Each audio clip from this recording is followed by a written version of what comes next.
Hello friends, welcome to the success Kendra. Friends देखिए, आज का जो वीडियो है बिहार मद्य निषेध का जो पेपर 14 मई 2023 को लिया जाएगा, उसके लिए काफ़ी इंपॉर्टेंट वीडियो है। क्योंकि आज की इस वीडियो में हम लोग बिहार मद्य निषेध का जो अभी लेटेस्ट एग्ज़ाम लिया गया है 27 फरवरी 2022 को, उसमें जो प्रश्न पूछे गए हैं यानी कि उसके क्वेश्चन पेपर को इस वीडियो में हम पूरी डिटेल में डिस्कस करने वाले हैं। कल मैंने आपको 16 अक्टूबर 2022 को बिहार मद्य निषेध का जो पेपर लिया गया था उसमें जो प्रश्न पूछे गए थे यानी कि इसके क्वेश्चन पेपर को कल मैंने आपको कवर कराया हुआ है। अगर आपने नहीं देखा है तो फटाफट देख लीजिए और दोनों एग्ज़ाम जो अभी लेटेस्ट हुआ है उसका एक बार पैटर्न देख लीजिए कि क्या पैटर्न सेम है, उसी तरह के प्रश्न रिपीट हुए हैं। एक बार देख लीजिएगा, आपको आइडिया लग जाएगा। तो चलिए बिना देरी किए हुए सेशन स्टार्ट करते हैं। पहले प्लीज़ वीडियो को लाइक कर दीजिए और जब सेशन समाप्त होगा तो इसको शेयर भी जरूर कर दीजिएगा। फ्रेंड्स, जैसे मैंने आपको बताया कि इस वीडियो में हम लोग बिहार मद्य निषेध का जो पेपर 14 मई 2023 को लिया जाएगा। फ्रेंड्स, उसके लिए हम लोग बिहार मद्य निषेध का जो एग्ज़ाम 27 फरवरी 2022 को लिया गया था उसमें जो प्रश्न पूछे गए हैं उनको हम लोग कवर करेंगे। और इससे पहले मैंने आपको बिहार मद्य निषेध का जो एग्ज़ाम 16 अक्टूबर 2022 को लिया गया था उसमें जो प्रश्न पूछे गए थे यानी कि इसके क्वेश्चन पेपर को भी मैंने कवर करा दिया है। अगर आपने नहीं देखा है तो देख लीजिएगा, लिंक डिस्क्रिप्शन बॉक्स में आपको मिल जाएगा। चलिए शुरू करते हैं फ्रेंड्स। और देखिए, इस क्वेश्चन पेपर को आप एग्ज़ाम के तौर पर लगाइए। ऐसा समझिए कि आप एग्जामिनेशन हॉल में बैठे हुए हैं, आप एग्ज़ाम दे रहे हैं और लास्ट में, वीडियो के लास्ट में अपना स्कोर कमेंट करके बताइएगा। चलिए पहला प्रश्न पढ़ेंगे कि निम्नलिखित में से कौन सा एक प्राकृतिक पारितंत्र नहीं है। प्रश्न को जब भी पढ़ेंगे आप एग्जाम में कोशिश करेंगे ध्यानपूर्वक पढ़ने का और कम से कम 2 बार पढ़ने का। देखिए, इसमें से पूछा गया है कि कौन सा एक प्राकृतिक पारितंत्र नहीं है। देखिए, प्राकृतिक पारितंत्र जो है ये नदी है, वन है, रेगिस्तान है, पहाड़ है, घास के मैदान है। ये प्राकृतिक पारितंत्र के उदाहरण हैं। बगीचा, एक्वेरियम, खेत, यह जो है प्राकृतिक पारितंत्र नहीं है, ध्यान रखना है आपको। यहाँ पर देखिए बगीचा राइट आंसर हो जाएगा। चलिए उसके बाद देखिएगा कि राजनीतिक दल आवश्यक है। तो राजनीतिक दल जो है यह आवश्यक है लोकतंत्र में। लोकतंत्र राइट आंसर हो जाएगा। बहुत ही बेसिक प्रश्न पूछा जाता है। अगर आपकी तैयारी बेसिक लेवल पर है तो आप निश्चित रूप से इस एग्ज़ाम में क्वालिफाई कर जाएंगे।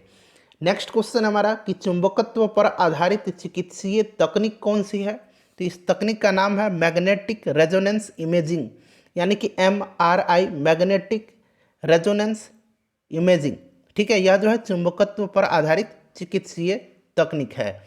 नेक्स्ट क्वेश्चन हमारा कि neither the boys nor the teacher, खाली स्थान दिया गया है प्रेजेंट। तो यहाँ पर जो है इज का इस्तेमाल होगा। Neither the boys nor the teacher is present, option number A right answer हो जाएगा। उसके बाद देखिए 1950 के पहले हिंद चीन में कौन कौन से देश शामिल थे। तो हिंद चीन में जो है वियतनाम, कंबोडिया और लाओस शामिल थे। वियतनाम, कंबोडिया और Laos, option number A right answer हो जाएगा। और ये सभी देश फ्रांसीसी उपनिवेश के अधीन थे। विश्व के इतिहास से भी थोड़ा बहुत प्रश्न पूछा जाता है। और देखिए फ्रेंड्स, जितने भी प्रश्न CSBC के द्वारा जो एग्ज़ाम कंडक्ट कराए गए, चाहे वह बिहार पुलिस कांस्टेबल का हो, बिहार फायरमैन का हो, बिहार फॉरेस्ट गार्ड का हो, बिहार मद्य निषेध का हो, ठीक है, जितने भी प्रश्न पूछे गए हैं CSBC के द्वारा उनको मैं आपको कवर करवा दूंगा सब्जेक्ट वाइज। हिस्ट्री का अलग, पॉलिटी का अलग, ज्योग्राफी का अलग, साइंस का अलग। जल्द मैं वीडियो लेकर के आऊँगा ताकि प्रीवियस ईयर में जितने भी प्रश्न पूछे गए हैं उसका अच्छे तरीके से रिवीजन आप कर पाएंगे। देखिए, निम्नलिखित में से कौन त्रिभुजों की सर्वसमांगता का एक प्रतिबंध नहीं है। तो देखिए, जो त्रिभुज की सर्वांग समता का जो फ्रेंड्स जो आपका प्रतिबंध है, ये प्रतिबंध जो है कौन कौन से हैं। तो एक होता है साइड साइड साइड यानी कि भुजा भुजा भुजा। एक होता है SAS यानी कि साइड एंगल साइड यानी कि भुजा कोण भुजा। और एक होता है एंगल, उसके बाद साइड और फिर एंगल, ठीक है। और एक होता है समकोण, कर्ण और भुजा यानी कि RHS, ठीक है, राइट एंगल, उसके बाद हाइपोटेनस और एक साइड होता है। तो ये जो है ये प्रतिबंध होता है। इसमें से पूछा गया कि नहीं है, तो नहीं जो होगा ये आपका ऑप्शन नंबर C हो जाएगा, भुजा भुजा कोण ये नहीं होगा, ठीक है। चलिए उसके बाद देखिए अमेरिका की खोज किसने की थी। कल वाली जो क्वेश्चन पेपर मैंने कराया था 16 अक्टूबर 2022 में जो पूछा गया था कि अमेरिका की खोज मैंने बताया हुआ है आपको कि किसने किया था, तो फ्रेंड्स कोलंबस ने किया था। और कोलंबस ने अपनी जो यात्रा है इसकी शुरुआत किस बंदरगाह से की थी, ये प्रश्न जो है 16 अक्टूबर के दिन पूछ लिया गया था। और देखिए कोलंबस से संबंधित प्रश्न भी जो फरवरी में पेपर हुआ है उसमें भी पूछा गया है। तो इसलिए मैं बोल रहा हूँ कि प्रीवियस ईयर प्रश्न पत्र को एक बार आप देख करके एग्जाम देने जाएंगे। तो स्पेन के पालोस बंदरगाह से, स्पेन के पालोस बंदरगाह से जो है इसने अपनी यात्रा की शुरुआत किया था। चलिए उसके बाद देखिए आधुनिक लोकतंत्र को कहा जाता है। अब देखिए यहाँ पर प्रत्यक्ष लोकतंत्र और शुद्ध लोकतंत्र एक ही चीज़ है, और प्रतिनिधित्व लोकतंत्र और अप्रत्यक्ष लोकतंत्र एक चीज़ है। अप्रत्यक्ष यहाँ मैं लिख देता हूँ, ठीक है। तो यहाँ पर देखिए आधुनिक लोकतंत्र को कहा जाता है प्रतिनिधित्व लोकतंत्र, यानी कि अप्रत्यक्ष लोकतंत्र। प्रत्यक्ष लोकतंत्र जहाँ पर जनमत संग्रह कराया जाता है और किसी मुद्दे पर वहाँ पर वोट कराया जाता है, जैसे कि स्विट्जरलैंड में है। तो यहाँ पर आधुनिक लोकतंत्र को कहा जाता है प्रतिनिधित्व लोकतंत्र या कहिए अप्रत्यक्ष लोकतंत्र। चलिए नेक्स्ट क्वेश्चन है कि 2011 की जनगणना के अनुसार भारत में साक्षरता दर कितनी है। तो भारत में साक्षरता दर जो है यह 74% के आसपास है, शायद 74.04% ऐसा कुछ करके है। तो यहाँ पर देखिए नियरेस्ट 73% दिया गया है। क्लियर। और सर्वाधिक जो साक्षरता है यह केरल में है और सबसे कम साक्षरता दर ये बिहार में है। बेकिंग सोडा का यहाँ पूछा गया कि बेकिंग सोडा क्या है। तो बेकिंग सोडा को कहा जाता है सोडियम बाइकार्बोनेट। तो यहाँ देखिए बाइकार्बोनेट दिया गया, option number D right answer हो जाएगा। चलो उसके बाद देखिए किस राज्य ने, यहाँ पर किस राज्य की टीम ने 2021-22 में विजय हजारे ट्रॉफी का खिताब जीता है। तो 2021-22 पूछा है, अब आपको 2022-23 ध्यान रखना है, ठीक है। देखिए 2021-22 में पहले मैं बता देता हूँ कि यह किसने जीता। तो फ्रेंड्स हिमाचल प्रदेश ने तमिलनाडु को हरा करके जीता। और 2022-23 वाला आपको याद रखना है कि सौराष्ट्र विनर है और हराया था महाराष्ट्र को। सौराष्ट्र ने महाराष्ट्र को हरा करके 2022-23 विजय हजारे ट्रॉफी का खिताब जीता है। चलिए अगला प्रश्न है कि फिल इन द ब्लैंक्स है कि इफ़, तो यहाँ पर होगा इफ़ खाली स्थान दिया गया आई कम, इफ़ ही विल गो, ठीक है, इफ़ ही विल गो आई कम, ठीक है। चलिए उसके बाद नेक्स्ट क्वेश्चन है, यहाँ पर देखिए अगला प्रश्न है हमारा कि यहाँ प्रोटेस्ट का आपको यहाँ पर क्लोजेस्ट मीनिंग बताना है। तो प्रोटेस्ट का मतलब क्या होता है, प्रोटेस्ट का मतलब आपत्ति करना होता है, ठीक है, रेज एन ऑब्जेक्शन होता है। तो यहाँ पर देखिएगा टू ऑब्जेक्ट होगा इसका क्लोजेस्ट मीनिंग। टू ऑब्जेक्ट का भी मतलब होता है रेज एन ऑब्जेक्शन, आपत्ति करना। उसके बाद देखिए जितेंद्रिय शब्द का सही संधि विच्छेद पूछा गया है। तो जितेंद्रिय का क्या हो जाएगा, जित प्लस इंद्रिय हो जाएगा, जित प्लस इंद्रिय राइट आंसर हो जाएगा। मृदा अपरदन को रोका जा सकता है। और देखिए बिहार मद्य निषेध का जो अभी पेपर होने वाला है 14 मई 2023 को, उसके लिए तैयारी कराई जा रही है। बहुत सारे वीडियो मैंने अपलोड किया है, साइंस का, जीके जीएस का, देख लीजिएगा, लिंक डिस्क्रिप्शन में मिल जाएगा। और चैनल को सब्सक्राइब कर लीजिए, रोज़ाना आपको जो है यहाँ पर वीडियो उपलब्ध कराए जाएंगे आपके एग्जाम तक। तो वृक्षारोपण के द्वारा राइट आंसर इसका हो जाएगा, ऑप्शन नंबर 1 करेक्ट आंसर हो जाएगा, ठीक है। उसके बाद देखिए भारत के निहाल सरीन का संबंध किस खेल से है। तो निहाल सरीन का संबंध जो है ये शतरंज हो जाएगा, राइट आंसर। उसके बाद देखिए इस्पात तथा लोहे को जंग से सुरक्षित रखने के लिए उन पर यसद लेपन की प्रक्रिया में एक पतली परत जो है निम्न की है। तो यह जो होता है आपको पता है कि जिंक की पतली परत जो है चढ़ाई जाती है, यानी कि जस्ते की पतली परत। उसके बाद देखिए चूज द करेक्ट ऑप्शन, यहाँ खाली स्थान दिया गया है सेंट रविदास वाज ए, खाली स्थान दिया गया बाई प्रोफेशन, ठीक है। तो ये क्या थे प्रोफेशन से, तो यह एक मोची थे, कॉबलर थे, ठीक है। तो कॉबलर यहाँ पर हो जाएगा, मोची थे संत रविदास। चलिए उसके बाद देखेंगे कि उसने मुझे सोता हुआ पाया।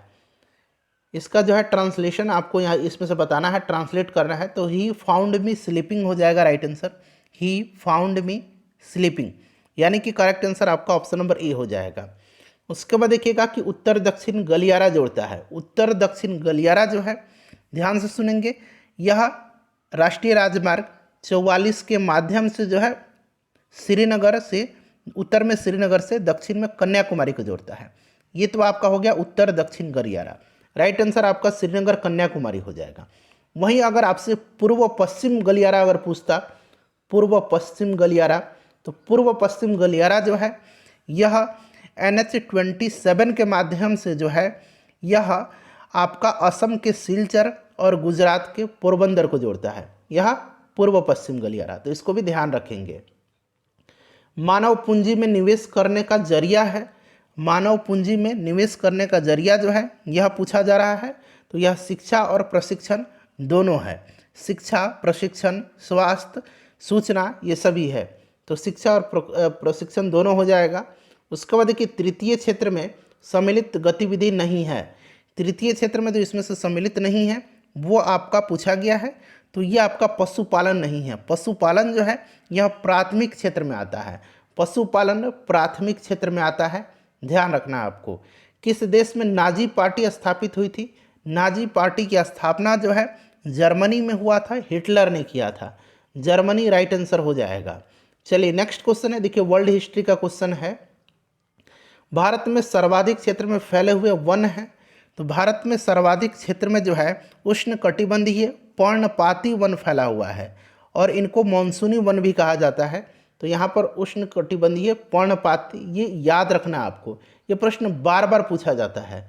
उसके बाद देखिए प्रतिष्ठित लोकमान्य तिलक राष्ट्रीय पुरस्कार 2021 से किसे सम्मानित किया गया है? 2021 में यह साइरस पूनावाला को दिया गया था। 2022 में आपको याद रखना है DRDO की जो साइंटिस्ट हैं टेसी थॉमस, इनको दिया गया है, टेसी थॉमस को। ठीक है, तो मैं करंट से रिलेट करके भी जो नया प्रश्न बनेगा वो भी मैं आपको बताते चल रहा हूँ। विद्युत का तंतु जो होता है बना होता है, तो ये जो फिलामेंट होता है ये आपका टंगस्टन का बना होता है, याद रखेंगे। और विद्युत हीटर में जो आपका तार बना होता है जो ये नाइक्रोम का होता है। चक्रवृद्धि ब्याज की दर से 1250 रुपये 2 वर्ष में 1800 रुपया हो जाएगा। सिंपल सा क्वेश्चन है, फॉर्मूला आपको याद होगा तो आप इजीली इसको पुट कर सकते हैं। ठीक है, फॉर्मूले पर पुट करना है आपको। यहाँ पर ए भी दिया गया है और आपका पी भी गिवन है। आपका यहाँ पर इजीली आप यहाँ से रेट निकाल सकते हैं। टाइम भी दिया है 2 वर्ष, यहाँ 2 वर्ष पुट करना है और आपको निकाल देना है। ठीक है, राइट आंसर मैं 20% आपको बता दे रहा हूँ, राइट आंसर होगा इसका। देखिए खिलौने पर 12% की छूट देने पर इसे 308 रुपये में बेचा जाता है, यानी कि विक्रय मूल्य 308 रुपये है। अंकित मूल्य यानी कि मार्क प्राइस आपसे पूछा जा रहा है। तो अंकित मूल्य का फॉर्मूला क्या होता है? विक्रय मूल्य हो जाएगा। तो विक्रय मूल्य कितना है? 308 गुना 100, और यहाँ देखिए छूट दिया गया है तो 100 माइनस छूट होता है, तो 100 में से 12 घटा दीजिएगा तो ये 88 आ जाएगा। इसको सॉल्व कर लीजिए, 350 रुपये आपका राइट आंसर आ जाएगा। तारापुर केंद्र है, तो तारापुर केंद्र जो है ये महाराष्ट्र में है और यह एक आणविक शक्ति का केंद्र है। आणविक शक्ति का केंद्र 1972 में जो है इसकी स्थापना की गई थी। लीलाधर जगुड़ी द्वारा जो रचित कविता है, देखिए लीलाधर जगुड़ी का नाम इसलिए पूछा गया है क्योंकि इनको 2018 में व्यास सम्मान दिया गया था। अच्छा, अभी 2022 में अगर पूछेगा कि व्यास सम्मान किसको दिया गया है तो ज्ञान चतुर्वेदी को दिया गया है, उनके उपन्यास पागल खाना के लिए, याद रहेगा आपको। चलिए, ज्ञान चतुर्वेदी को। तो लीलाधर जगुड़ी द्वारा जो रचित कविता है यह जो है मेरा ईश्वर हो जाएगा, मेरा ईश्वर। ठीक है, ध्यान रखना आपको। चलिए, उसके बाद अगला प्रश्न है, किसी त्रिभुज में यदि एक कोण शेष 2 कोण के योग के बराबर है तो त्रिभुज अवश्य है कि वह समकोण त्रिभुज होगा, समकोण त्रिभुज होगा। उसके बाद देखिए भारतीय सशस्त्र बलों के पहले चीफ ऑफ डिफेंस स्टाफ कौन थे? तो ये जनरल बिपिन रावत थे। ठीक है, हेलीकॉप्टर दुर्घटना में इनकी मृत्यु हो गई। ठीक है, ध्यान रखना है। अब दूसरे जो सीडीएस बने हैं यानी कि चीफ ऑफ डिफेंस स्टाफ, ये अनिल चौहान बने हैं, नाम याद रखना आपको। फणीश्वर नाथ रेनी द्वारा रचित कहानी कौन सी है? तो ये लाल पान की बेगम है, लाल पान की बेगम, याद रखना है, लाल पान की बेगम। सूखी नदी का पुल जो है यह रामधारी सिंह दिनकर का है। उसने कहा था चंद्रधर शर्मा गुलेरी की है। 2 बैलों की कथा यह मुंशी प्रेमचंद का है। चलिए, अगला प्रश्न है कि संयुक्त राष्ट्र का मुख्यालय यानी कि सचिवालय कहाँ अवस्थित है? स्थापना इसकी 24 अक्टूबर 1945 को हुई थी, याद रखेंगे आप। और हेडक्वार्टर जो है इसका कहाँ पर है? तो न्यूयॉर्क में है। अगला प्रश्न है कि हीमोग्लोबिन वर्णक पाया जाता है। तो देखिए हीमोग्लोबिन जो है यह पाया जाता है कहाँ पर? तो आरबीसी में, यानी कि जो आपका लाल रक्त कणिका है उसमें पाया जाता है। और हीमोग्लोबिन में ऑक्सीजन को बांधने और मुक्त करने की क्षमता होती है। चलिए उसके बाद देखिएगा कि इज द रूल एप्लीकेबल, खाली स्थान दिया गया ऑल ऑफ अस।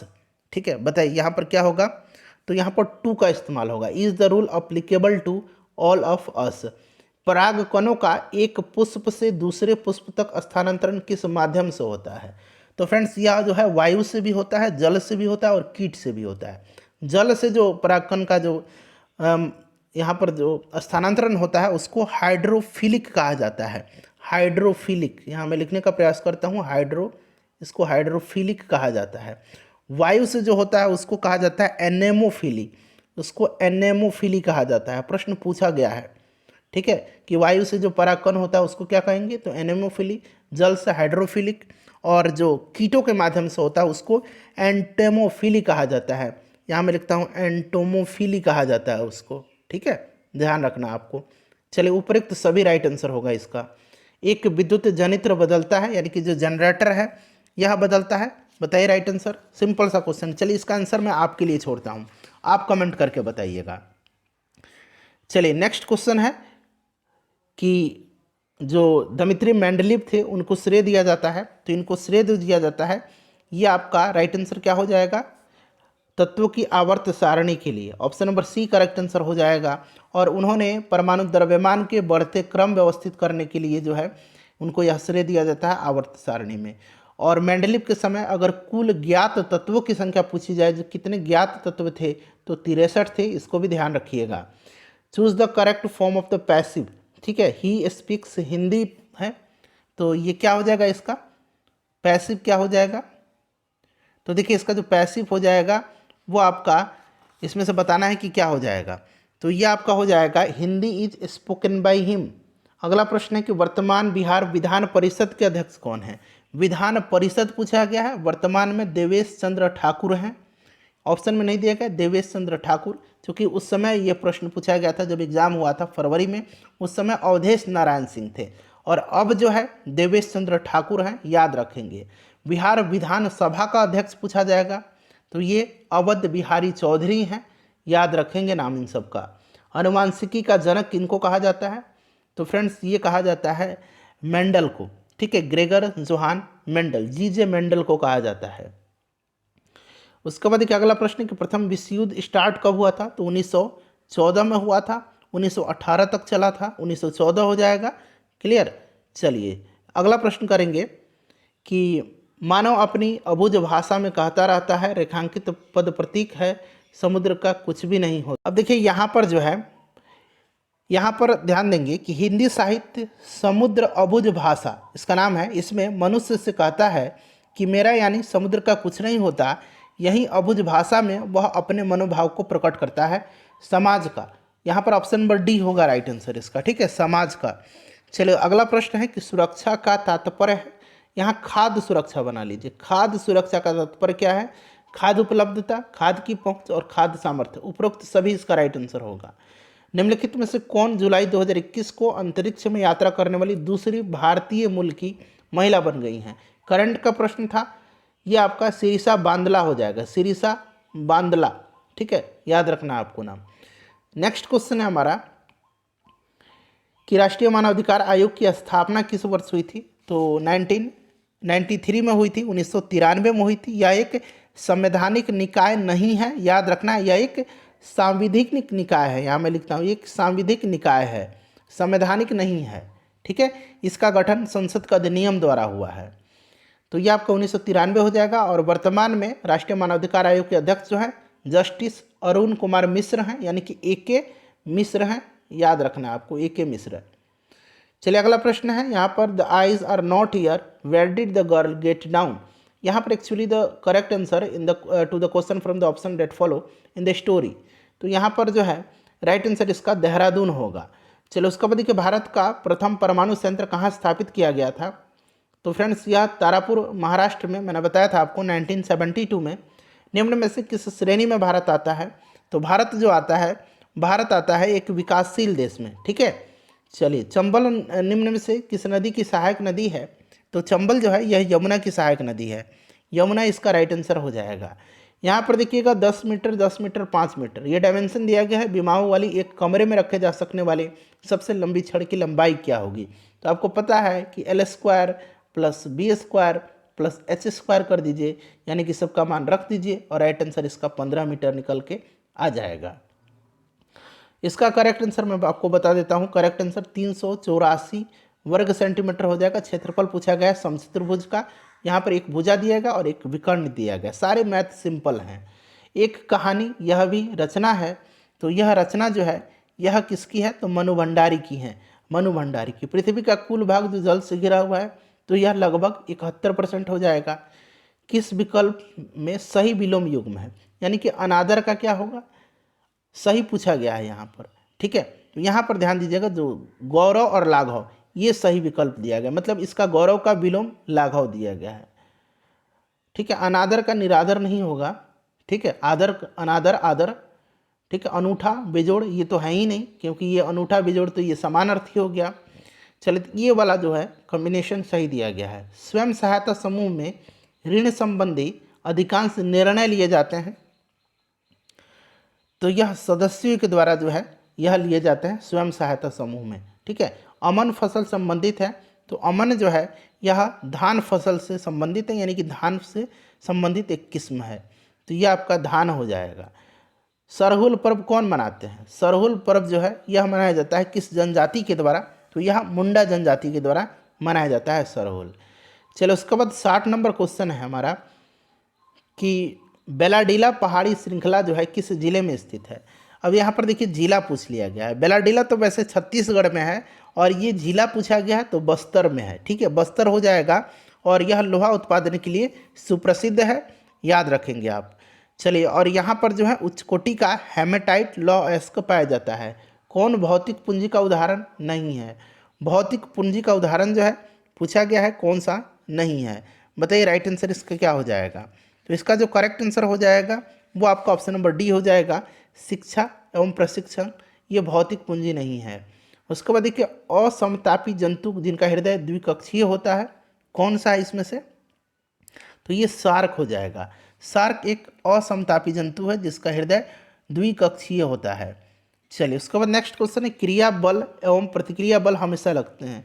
आपने पढ़ा होगा कि न्यूटन की गति का तीसरा नियम, इसमें क्या कहा गया है कि प्रत्येक क्रिया के समान और विपरीत प्रतिक्रिया होगी, और क्रिया बल और प्रतिक्रिया बल हमेशा जो है अलग अलग वस्तुओं पर और विपरीत दिशा में लगाया जाता है। तो अलग अलग वस्तुओं पर यहाँ दिया है, अलग अलग वस्तुओं पर और विपरीत दिशा में, तो option number D right answer होगा। निम्न में से किस क्षेत्र में मौसमी बेरोजगारी की समस्या होती है, सिंपल सा क्वेश्चन है, कृषि राइट आंसर हो जाएगा, कृषि में होती है। निम्नलिखित में से किसका बीज प्रोटीन एवं वसा का प्रचुर स्रोत है, प्रचुर पूछा गया है तो सोयाबीन होगा इसमें से। राष्ट्रपति को महाभियोग की प्रक्रिया से कौन अपदस्थ कर सकता है, आर्टिकल 61 में महाभियोग है और महाभियोग संसद में लाया जाता है, चाहे वह लोकसभा हो या फिर राज्यसभा, कहीं भी लाया जा सकता है, और इसके लिए ज़रूरी है कि राष्ट्रपति को 14 दिन पहले लिखित सूचना दी जाए, तो यह आपका संसद हो जाएगा। अच्छा, कहा जाता है, तो ये कहा जाता है वोटर लिस्ट हो जाएगा। राज्यसभा का सभापति अपना त्यागपत्र संबोधित करता, तो देखिए जो राज्यसभा का सभापति होता है वह कौन होता है, उपराष्ट्रपति होता है, और यह त्यागपत्र संबोधित करता है राष्ट्रपति को। चलिए, उसके बाद देखिएगा कि निम्न में से कौन दक्षिण अफ्रीका के रंगभेद आंदोलन से संबंधित थे, तो ये नेल्सन मंडेला थे। नेल्सन मंडेला याद रखेंगे फ्रेंड्स, 1990 में इनको भारत रत्न दिया जा चुका है और 1993 में इनको नोबेल का शांति पुरस्कार भी दिया जा चुका है। चलिए, उनको दक्षिण अफ्रीका के हैं। एक पासे फेंकने पर विषम संख्या प्राप्त होने की प्रायिकता क्या है, प्रोबेबिलिटी क्या है इसकी, तो यह प्रोबेबिलिटी जो है आधी है, 1/2 है। पंडित बिरजू महाराज का संबंध किस नृत्य से है, तो ये प्रसिद्ध कथक नर्तक थे पंडित बिरजू महाराज। ठीक है, याद रखेंगे, तो ये आपका कथक हो जाएगा। चलिए, उसके बाद देखिए अगला प्रश्न है कि एक कंपनी जो एक से अधिक देशों में उत्पादन का स्वामित्व रखती है उस या नियंत्रण करती है, उसको क्या कहा जाता है, उसको कहा जाता है मल्टीनेशनल कंपनी, यानी कि बहुराष्ट्रीय कंपनी कहा जाता है, MNC। चलिए, कौन से कथन शब्द जो है यहाँ पर कमल के सभी पर्यायवाची हैं, जो पर्यायवाची हैं कमल के वो हो जाएगा सरोज, पंकज, अरविंद। यहाँ पर देखिए सरोज, पंकज, अरविंद। ठीक है, ध्यान रखना आपको। उसके बाद देखिए एक हॉल का फर्श आयताकार है इसकी लंबाई दिया गया है, चौड़ाई दिया गया है। हॉल के फर्श को कवर करने के लिए यहाँ पर देखिए 6 मीटर 5 मीटर आकार के कितने कारपेट की आवश्यकता होगी। अब क्या करेंगे ना, आप इसका क्षेत्रफल हॉल का निकाल लीजिए। आयताकार है तो लंबाई गुना चौड़ाई हो जाएगा, ठीक है, और बटा कर दीजिए। ये भी तो आयताकार होना चाहिए, तो 6 गुना 5 कर दीजिए, सॉल्व कर दीजिएगा। राइट आंसर आपको निकल के आ जाएगा 54 कारपेट, कारपेट की संख्या। दाल का बहुवचन क्या होगा, दाल का दालें हो जाएगा। देशों के बीच विकास की तुलना करने हेतु उपयोगी मापक क्या है, तो उपयोगी मापक जो है यह प्रति व्यक्ति आय है, प्रति व्यक्ति आय राइट आंसर इसका होगा, ठीक है। अगला प्रश्न है, हड़प्पा के किस स्थल से जल प्रणाली के प्रमाण मिले हैं, तो जल प्रबंधन की जो उत्तम जो प्रणाली है इसके प्रमाण मिले हैं धौलावीरा गुजरात से, ठीक है। चलिए उसके बाद देखिए आरबीआई के वर्तमान में गवर्नर, तो ये शक्तिकांत दास हैं। उसके बाद देखिएगा ये मैथ का क्वेश्चन है, मैं आंसर बता देता हूँ इसका, ठीक है, आप लोग सॉल्व करेंगे। यहाँ पर फिर से पूछा गया है कि 30% का यहाँ पर बट्टा है, 960 रुपये का यहाँ पर डिस्काउंट मिला है, तो मोबाइल फ़ोन का अंकित मूल्य क्या था, ठीक है। तो राइट आंसर आपका 3200 रुपया हो जाएगा। उसके बाद देखिए कौन सी नदी मुहाना यानी कि एस्सुरी का निर्माण करती है, एस्सुरी जो बनाती है यह कौन सी नदी बनाती है इसमें से, तो यह आपका नर्मदा हो जाएगा, ठीक है। नर्मदा नदी एस्सुरी का निर्माण करती है।